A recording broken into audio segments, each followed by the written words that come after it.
Dunia sekarang, telefon dah jadi benda paling susah untuk dipisahkan oleh murid-murid. Sampai dalam kelas pun, semuanya hanyut dengan dunia mereka sendiri. Tengok. Ada orang ni.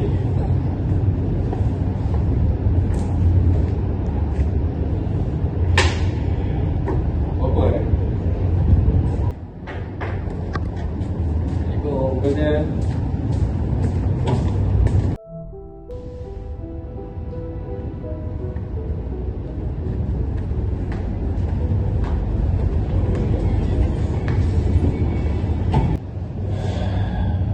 Kenapa korang semua lambat ni?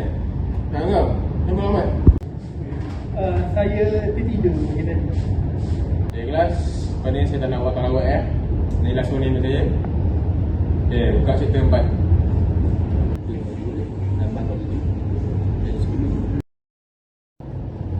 Is, tengok ni, TikTok lawak tu.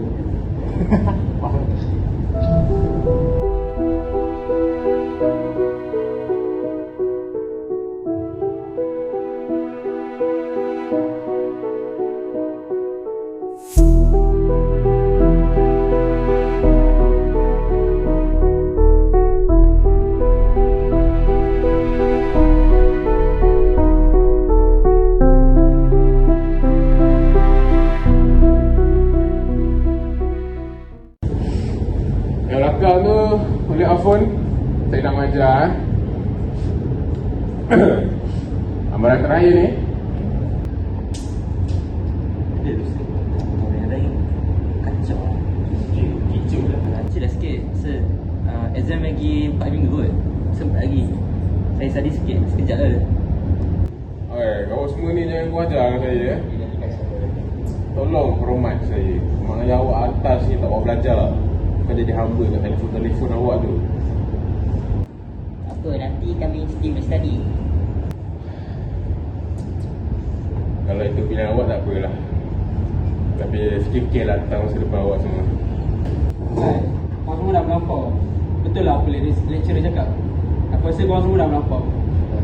Tak boleh dah budak ni. Kita orang bukan nak tunjuk baik. Tapi tengok diri kita sekarang. Terima kasih Nasir dan Sufian. Yang lain, saya harap awak semua dapat duduk tiba. Tak nak benda ni pulang lagi. So, ni last warning dari saya. Saya harap minggu depan awak semua boleh berubah. Kalau tak, maka berlembang je. Faham? Faham tak faham?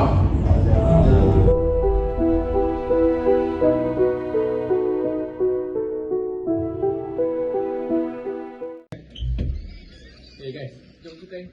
Dah lama dah kita tak sukan. Sukan ke? Aduh, sekejap lagi lah. Boleh tak, Ben?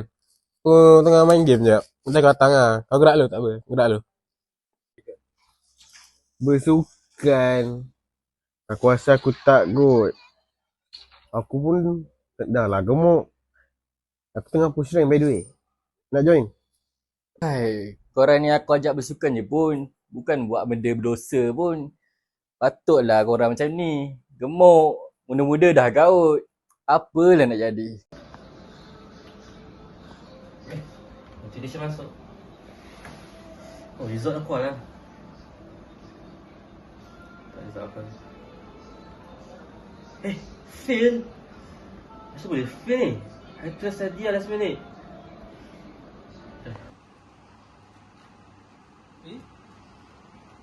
Result dah masuk. Hah? A? Oh, semua A. Ya Allah, result aku straight A. Tak sia-sia selama ni aku fokus dalam kelas.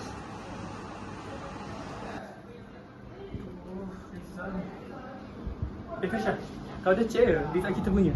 Ya, dapat straight A. Dekan. Itulah Alhamdulillah. Nya? Sekejap Kenapa Nya? Betul ke apa kau dengar? Serius lah kau dapat straight A? Kau meniru Kau meniru? Kenapa pula aku meniru? Aku usaha kot selama ni. Kenapa? Kau dapat berapa? Tak pernah aku study lah. Aku study last minute apa. Semua skill. Tak boleh macam tu dia ni. Tengoklah usaha kau. Kau pun main telefon dalam kelas, study last minute. Macam mana result kau tak jadi semua fail? Korang dapat berapa? Result korang? Aku punya result teruk tu. Aduh. Saya aku semua fail. Semua fail. Kasha, berapa Kasha? Result aku. Tak aku alhamdulillah lah. Cuma lah. Kenapa je? Aku semua fail Kasha. Aduh. Sama-sama dia fail. Sama lah. Aku fail semua. Korang dulu tahu tak kenapa korang macam ni? Aku dah pernah nasihat korang dulu. Jangan main phone dalam kelas. Ikut cakap lecturer. Jangan biadab. Tak apalah. Jadikan benda ni sebagai iktibar untuk korang. Siang depan korang kena berubah. Menggunakan telefon tidak salah. Main game pun tidak salah. Media sosial pun kita tidak boleh katakan salah. Tetapi, bila digunakan tanpa kawalan, semuanya boleh membuatkan kita lalai, merosakkan pelajaran, jauhkan persahabatan kita dan buat kita menyesal akhirnya. Gunakanlah teknologi ini dengan bijak. Jangan sampai kita kehilangan masa hadapan kita kerana terlalu leka dengan skrin kita. Sekian, terima kasih.